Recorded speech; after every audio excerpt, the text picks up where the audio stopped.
오늘은 시편 50편 8절로 23절의 말씀을 통해서 감사로 제사를 드리는 삶이라는 제목으로 좀 말씀을 나누려고 합니다. 오늘 맥주 감사주일이죠. 지난 상반기 동안 하나님이 우리에게 주신 은혜, 이스라엘 백성들에게는 처음으로 초실절이라고 부르는 처음으로 열매를 맺어서 하나님께 감사하며 드렸던 예배가 오늘 맥주 감사주일입니다. 오늘 말씀을 준비하면서 사도 바울이 디모데에게 보낸 편지 중에 이 말세의 민심을 설명하면서 이렇게 말씀하는 내용을 본 적이 있습니다. 사람들은 자기를 사랑한다, 돈을 사랑한다, 스스로 잘난 체한다, 교만하여 무엇이든지 배반을 밥 먹듯이 한다, 부모를 거역하며 감사치 아니한다, 거룩함과는 동떨어 자라간다라고 말하는 사도 바울의 안타까운 심정을 담은 디모데에게 하는 이야기를 본 적이 있습니다. 요즘 세대를 말하고 있는 것 같습니다. 마지막 때가 되면 사람들의 가치관이 혼란 가운데 많은 것을 상실합니다. 그러나 성도가 가져야 할 덕목인 감사함을 상실하게 됨을 우리는 더 안타깝게 생각해야 합니다. 요즘 우리 사회를 바라보면서 감사하는 마음을 잃어버렸는지 개인도 사회도 서로 간의 시비와 불신, 불평과 불만만 쌓여갈 뿐입니다. 감사할 수 있는 마음은 에릭 프릭의 말처럼 소유의 문제가 아니라 존재의 문제입니다. 환경의 문제가 아니라 마음의 문제요, 믿음의 문제입니다. 사람들은 어리석어서 환경이 좋아지면 감사하는 마음이 저절로 일어나리라고 기대합니다. 그러나 형편과 조건이 좋아졌다고 감사하는 마음이 늘어나는 것은 아닙니다. 고통이 없는 사람, 문제가 없는 가정, 산소가 없는 사회가 역사상 어디에 있었겠습니까? 여러분의 마음속에 감사하는 마음을 잃어버렸습니까? 그것은 여러분의 환경이나 여건이 나빠서가 아닙니다. 여러분이 믿음을 잃어버렸기 때문입니다. 그러므로 우리는 하나님 앞에 감사할 수 있는 여건을 달라고 기도하기 전에 감사할 수 있는 믿음을 달라고 기도해야 합니다. 감사할 수 있는 인격은 성숙한 인격이요, 감사할 수 있는 마음은 지혜로운 마음입니다. 그 옛날 제자들이요, 예수님에게 기도를 가르쳐 달라고 요구했습니다. 마치 그랬던 것처럼 오늘을 살아가는 저와 여러분은 주여 감사를 가르쳐 주옵소서라고 요청해야 할 줄도 모릅니다. 예수님의 생애는 무한한 감사로 넘쳤던 삶이었습니다. 예수님은 크고 작은 일에 언제나 감사하셨습니다. 성경에 보면 하늘을 우러러 감사했다는 말이 많이 나옵니다. 하늘을 우러러 감사하는 것은 감사의 근원이 하나님께 있음을 고백한 것입니다. 우리 주님도 하늘을 우러서 하나님께 감사했습니다. 분명히 알아야 합니다. 기독교는 감사의 종교입니다. 여러분, 무당의 종교는요, 간절한 기원은 있으나 감사가 없고요, 축복은 바라나 책임 있는 행동이 없습니다. 그러지 않습니까? 여러분, 무당의 종교 기복신앙이라고 하죠. 여러분, 우리는 그것을 통해서 복을 얻기를 원하지만 거기에는 감사가 없습니다. 축복을 바라지만 책임 있는 행동은 없습니다. 그래서 오늘 성경은 감사가 없는 제사, 감사하는 삶이 없는 신앙, 그것을 책망하고 있습니다. 우리는 기도할 수 있습니다. 헌금할 수 있습니다. 찬송할 수 있습니다. 그러나 감사가 없는 기도는 허공을 치는 독백이며, 감사가 없는 헌금은 뇌물 거래요. 감사가 없는 찬송은 자기 감정 표현에 지나지 않는다는 사실을 저와 여러분이 기억해야 할 줄로 믿습니다. 사랑하는 성도 여러분, 말씀을 통해서 우리가 감사가 무엇인지, 그리고 감사가 어떻게 감사해야 하는지를 다시 한번 돌아보는 귀한 시간 되시기를 주님의 이름으로 축원합니다. 오늘 보면 시편 50편은 아삽의 시라고 되어 있습니다. 이 아삽이라고 하는 사람은 성전에서 찬양대를 지휘하던 사람이었을 뿐만 아니라 시대를 통찰하고 애연하는 애연자였습니다. 당시 이스라엘 백성의 신앙생활은 알맹이 없는 껍데기만의 신앙, 진실이 없는 가식적이고 형식적인 신앙이었습니다. 아삽은 이런 이스라엘 백성들을 향해서 이런 신앙을 대하여 마음 아파하면서 오늘 본문을 우리에게 전하고 있습니다. 이스라엘 백성들은 제사를 통해 하나님과 언약을 맺은 백성 아닙니까? 여기서 언약이라 하면 무엇입니까? 소를 잡아서 둘로 쪼개놓고 그 사이를 지나가는 의식을 말합니다. 이는 한 번 맺은 언약은 절대로 어기지 않겠다는 맹세의 의식이었습니다. 계약을 파기하는 자는 쪼개지는 소처럼 쪼개지게 될 것이라고 말씀합니다. 이러한 제사 의식을 통해 너는 나의 백성이 되고 너는 나는 너의 하나님이 될 것이라고 하나님은 말씀하셨습니다. 그런데 시도 때도 없이 이스라엘 백성들은요, 하나님을 배신합니다. 때로는 노골적으로, 때로는 교묘한 방법으로 하나님을 우롱했습니다. 오늘 본문에서 이스라엘 백성들은 하나님께 제사를 성대하게 잘 드렸습니다. 8절의 말씀입니다. 내가 너의 재물을 인하여 너는 책망하지 아니하리니 내 번제가 항상 내 앞에 있음이로다. 그의 형식적인 면만 본다면 전혀 나불할 것이 없었습니다. 이스라엘 백성은 제사만 형식적으로 성대하게 드리면 하나님께 도례를 다 했다고 생각했습니다. 수많은 양과 소를 잡아 바치면 마치 하나님께서 호의라도 베풀 듯 생각했습니다. 보라, 우리가 하나님께 성대히 제사를 드렸으니 하나님은 우리에게 큰 빚을 지게 된 거야. 이제 복을 내리지 않을 수 없을걸? 하나님은 이제 우리를 지켜주고 복을 내려야 할 의무를 지니게 된 거야 라고 그들은 생각했을지도 모릅니다. 보십시오. 이스라엘 백성의 제사는요, 하나님의 은혜에 감사해서 드리는 제사가 아니었습니다. 하나님과 거래를 하겠다는 것이었고, 하나님을 마치 우상이나 귀신처럼 생각하고 살살 달래서 복을 얻어내기 위한 그런 제사였어요. 이는 마치 무당이 굿을 통해 귀신을 달래 할을 맞고 복을 얻겠다는 못된 마음과 무엇이 다른 것이었어요. 때문에 본문은 묻습니다. 도대체 하나님이 무엇을 원하시는가? 하나님은 무엇을 기뻐하시는가? 어떤 사람을 기뻐하시는가 묻고 계시는 것입니다. 그런데 그것의 답을 14절과 23절에 감사로 제사를 드리는 자라고 우리에게 말씀하고 있다는 것. 그러므로 우리는 감사로 제사를 드리는 자가 되어야 할 줄로 믿습니다. 저와 여러분의 예배가 감사로 드리는 삶의 예배가 되어야 할 줄로 믿습니다. 그렇다고 하면 감사로 예배를 드리는 자가 누리는 축복, 감사로 예배 드리는 삶의 모습은 무엇인가? 먼저 감사로 제사를 드리는 삶은 하나님을 영화롭게 하는 삶입니다. 어떤 농부네가 암소가 새끼를 낳았는데 2마리를 낳았더랍니다. 이 농부는 너무 기뻐서 아내에게 새끼 2마리를 함께 주신 분이 하나님이시니 이것들을 잘 길러서 그 중에 1마리는 하나님께 드리자고 했습니다. 그러면 이번에는 하나님께서 4마리를 주실 것이라고 생각했습니다. 송아지를 몇 개월 동안 잘 기르고 잘 자랐습니다. 먹이기도 잘 먹이고 얼마나 정성을 들였든지요, 아주 그냥 살도 포동포동 잘 찌고 건강하게 자랐습니다. 그런데 어느 날요, 이 송아지 1마리가 불의의 사고로 죽어버렸습니다. 그러니까 이 농부된 남편이요, 낭패한 얼굴로 집에 들어와서 아내에게 한다는 말이, 여보, 하나님의 송아지가 죽었어요. 여러분, 왜 하필이면 죽은 송아지가 하나님의 것이란 말입니까? 이게 농부만의 이야기겠습니까? 항상 좋은 것은 내 것이고 찌꺼기는 하나님의 것, 속배추는 내 것이고 우거지는 하나님의 것, 호두알은 내 것이고 껍데기는 하나님의 것. 여러분, 우리의 믿음이 항상 이런 식 아니었습니까? 오늘 본문에 이스라엘 백성들이 그랬고 오늘을 살아가는 저와 여러분이 그럴 수도 있다는 것이죠. 수입이 적어지면 언제나 무엇을 줄입니까? 하나님의 것이 날아갔다고 생각하지 않습니까? 감사로 제사를 드리는 자가 나를 영화롭게 하나니. 여러분, 하나님을 영화롭게 하는 사람은 어떤 사람입니까? 감사로 예배를 드리는 사람, 감사로 바치는 사람, 감사하는 마음으로 살아가는 사람이라고 말씀은 우리에게 전합니다. 역으로 말하면 감사를 잃어버린 사람은 하나님을 영화롭게 하기는커녕 하나님을 슬프게 한다는 말입니다. 하나님을 아프게 하는 사람이라는 것입니다. 서펄전 목사님의 설교 가운데 이런 말씀이 있더라고요. 하나님은 촛불을 보고 감사하는 자에게 전등불을 주시고, 전등불을 보고 감사하는 자에게 달빛을 주시고, 달빛을 보고 감사하는 자에게 햇빛을 주시고, 햇빛을 보고 감사하는 자에게 영원한 빛, 영생을 주신다. 여러분, 감사하는 마음 속에는 언제나 불행을 행복으로 바꾸는 기적이 있습니다.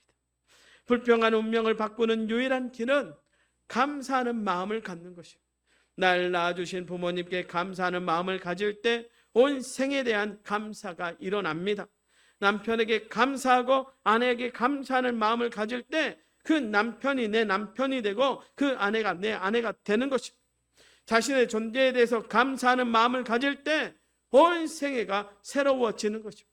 그래서 하나님께 감사하는 자가 하나님을 영화롭게 할 수 있는 것입니다. 사랑하는 성도 여러분, 감사로 하나님께를 영화롭게 하는 저와 여러분 되시기를 주님의 이름으로 축원합니다. 두 번째로, 감사로 예배를 드리는 삶은 자신을 행복하게 하는 삶을 살 수 있습니다. 감사는요, 남을 행복하게 하고 하나님을 영화롭게 할 뿐 아니라 자신을 행복하게 하고 자신을 영화로운 존재로 만드는 것입니다. 그래서 감사는 행복해지는 연습이고 불평은 불행해지는 연습이라고 하는 말이 있는 것입니다. 여러분, 미국에서 9.11 테러가 일어났을 때의 일입니다. 한 아이가 보석 주머니를 가지고 보석 배달을 갔던 딸 아이가 빌딩이 폭발되는 바람에 흔적을 찾을 수 없었습니다. 그녀의 엄마는 빌딩 앞에서 무릎 꿇고 오열을 토하며 딸의 이름을 부르고 있었습니다. 그때 저 멀리에서 딸 아이가 피투성이가 돼서 나타났습니다. 그 앞에 서서 엄마를 부릅니다. 죽을 줄만 알았던 딸이 나타난 것입니다.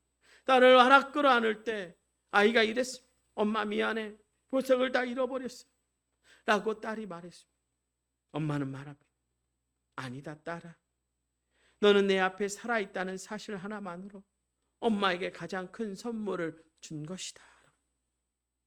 그렇습니다. 사랑하는 성도 여러분, 내 주변에 소중한 사람들이 살아있다는 것만, 그 하나만으로 내 인생의 최고의 선물을 받고 살아간다는 사실을 인정하고 살아가야 합니다. 감사는 남을 행복하게 하고 하나님을 영화롭게 할 뿐 아니라 자신을 행복하게 하고 자신을 영화로운 존재로 만들어내는 것입니다. 그래서 감사는 행복해지는 연습이고 불평은 불행해지는 연습이라고 앞서 말씀드렸습니다. 그럼 묻습니다. 사랑하는 성도 여러분, 여러분 삶 속에 감사가 가득합니까? 아니면 불행이 넘쳐나고 있습니다. 여러분 어느 길을 가든지 여러분의 자유입니다. 그러나 분명한 것은 하나는 불행의 길이고 하나는 행복의 길입니다. 여러분, 광야에 동일하게 사람들이 들어갔습니다. 600만의 이 이스라엘 백성들이 동일하게 광야에 들어가지 않았습니까? 그런데 모세와 그 주변의 사람, 우리가 알고 여호수아와 갈렙, 이런 사람들의 눈에서는 광야에서 무엇을 봅니까? 구름 기둥과 불 기둥을 봅니다. 그런데 불평하는 사람들에게는 광야에 먹을 것 없음이 보입니다. 광야에 물 없음이 보입니다. 여러분, 믿음의 여정도 똑같지 않습니까? 여러분의 삶도 똑같지 않습니까? 어떤 사람은요, 소금을 내면서요, 그 마지막에 결실 맺을 것을 미리 보고 감사합니다. 어떤 사람은요, 왜 날씨가 왜 이래? 죽겠네. 어찌 비만 온디야? 차이가 무엇입니까? 무엇을 보느냐에 있는 거죠. 여러분, 사랑하는 성도 여러분, 이런 말씀이 있죠. 무릇 있는 자는 받아 풍족하게 되고 없는 자는 그 있는 것도 빼앗기리라. 그래서 불평하는 자의 불행이 풍성할 것이고 감사하는 자에게는 행복이 풍족할 것입니다. 그래서 불평이 있는 자에게는 있는 행복마저도 빼앗길 것이고 감사하는 자에게는 작은 불행의 씨앗마저도 사라지게 될 것입니다. 그러니 사랑하는 성도 여러분, 광야에서 구름기둥과 불기둥을 볼 수 있는 믿음, 그 감사가 여러분에게 있기를 주님의 이름으로 축원합니다. 그러면 풍족해지는 겁니다. 그러면 여러분의 삶에 작은 것들도 사라지게 되는 것이죠. 작은 불행의 씨앗들도 없어지게 되는 것 아닙니까? 여러분, 바울의 몸이 연약하지 않았습니까? 자기의 육체의 가시가 있었습니다. 그런데 뭐라고 고백합니까? 그것이 오히려 나에게 은혜라고 말합니다. 왜요? 그래서 하나님이 더 나에게 역사하시니까요. 여러분, 작은 불행도 감사로 바꾸는 인생은 그 인생 속에 하나님의 능력을 품고 사는 인생일 줄로 믿습니다. 오늘도 여러분의 삶 가운데 감사가 차고 넘치기를 주님의 이름으로 축원합니다. 나아가 감사로 예배드리는 자의 삶은요, 환난 중에도 영광을 보는 삶입니다. 여러분, 감사하는 마음은 환난을 이길 수 있습니다. 오늘 본문에 하나님을 영화롭게 하는 비결이 두 가지가 나오는데, 하나는 감사로 제사를 드리는 자이고, 두 번째로 15절의 말씀을 보면 환난 날에 나를 부르라, 내가 너를 건지리니 내가 나를 영화롭게 하리로다. 세상에 환난이 있어도, 어려움이 있어도, 낙심되는 일이 있어도 거기에 절망하거나 좌절하지 아니하고 하나님 앞에 감사하며 살아갈 때 그가 바로 하나님을 영화롭게 한다라고 말씀합니다. 여기 환난이라는 단어는 퍽 재미있는 뜻을 가지고 있습니다. 그 뜻이 뭐냐? 포도를 틀 속에 집어넣고 뭉개고 짓눌러 포도를 짠다는 뜻이 있습니다. 포도가 뭉개질 때 포도주가 나옵니다. 여러분, 하나님의 자녀들이 당하는 고난은 무의미한 것이 아닙니다. 고난 속에 하나님의 뜻이 있고 계획이 있습니다. 그래서 믿음으로 사는 사람은 환난 날에 감사할 수 있습니다. 그런 사람들을 통해서 하나님이 영광을 받으십니다. 이런 사람은 환난의 바람이 강하면 강할수록 신앙과 인격이 깊어지고 높아집니다. 욥기 23장 10절의 말씀을 보십시오. 나의 가는 길을 오직 그가 아시나니 그가 나를 단련하신 후에는 내가 정금같이 나오리라. 여러분, 환난 날에 망하는 사람이 있고 환난 날에 하나님께 큰 영광을 돌리는 사람이 있습니다. 연단 중에 죽어 송장이 되어 나오는 사람이 있고 연단 후에 정금같이 나오는 사람이 있습니다. 고난 가운데서 하나님의 은혜를 모조리 까먹고 나오는 사람이 있고 금 같은 믿음을 얻어 나오는 사람이 있습니다. 요셉을 보십시오. 그가 여러분 노예의 옷을 입었을 때 절망하고 낭망했다면 어쩌면 그는 그 스스로 목숨을 어떻게 해버렸을지도 모릅니다. 아니요, 종의 옷을 입었을 때 나는 이거밖에 안 되는 인생인가 봐 하고 포기했다면 그는 평생 종으로 살았을지도 모릅니다. 죄수의 옷을 입었을 때 내 인생은 왜 이래 라고 포기해버렸다면 그 인생은 그저 죄수로 끝나는 인생이 되었을 수도 있습니다. 그런데 노예의 옷을 입었을 때 그는 하나님을 바라보았습니다. 종의 옷을 입었을 때 그는 하나님과 함께의 함심을 고백했습니다. 죄수의 옷을 입었을 때 하나님이 자기의 삶을 이끌어가고 계심을 고백했습니다. 그가 바로 앞에 서서 뭐라고 말합니까? 왕이여, 꿈을 말하소서. 하나님께서 해석해 주실 것입니다. 해석은 하나님께 있습니다. 여러분, 그런 사람이 정금같이 나오는 사람 아닙니까? 여러분, 하나님께 해석을 맡기십시오. 고난 중에 하나님의 뜻이 있음을 찾으십시오. 고난 중에 하나님이 여러분을 버리지 않았음을 믿으십시오. 고난 중에 구름기둥과 불기둥을 보십시오. 다니엘처럼 고난 중에 고난을 앞에 두고 감사의 기도를 드릴 수 있는 믿음의 사람, 그 감사를 통해 하나님을 높이는 사람, 저와 여러분 되시기를 주님의 이름으로 축원합니다. 여러분, 누가 승리하는 사람입니다. 고난 가운데, 환난 가운데 감사함으로 서는 사람이 은혜를 누리는 사람이고 정금 같은 믿음을 얻고 하나님을 영화롭게 하는 사람임을 기억하십시오. 우리도 조동복교의 모든 성도들이 그런 믿음의 사람들 되시기를 주님의 이름으로 축원합니다. 우리는 한 걸음 더 나아가서 우리의 감사의 차원을 높여야 할 줄로 믿습니다.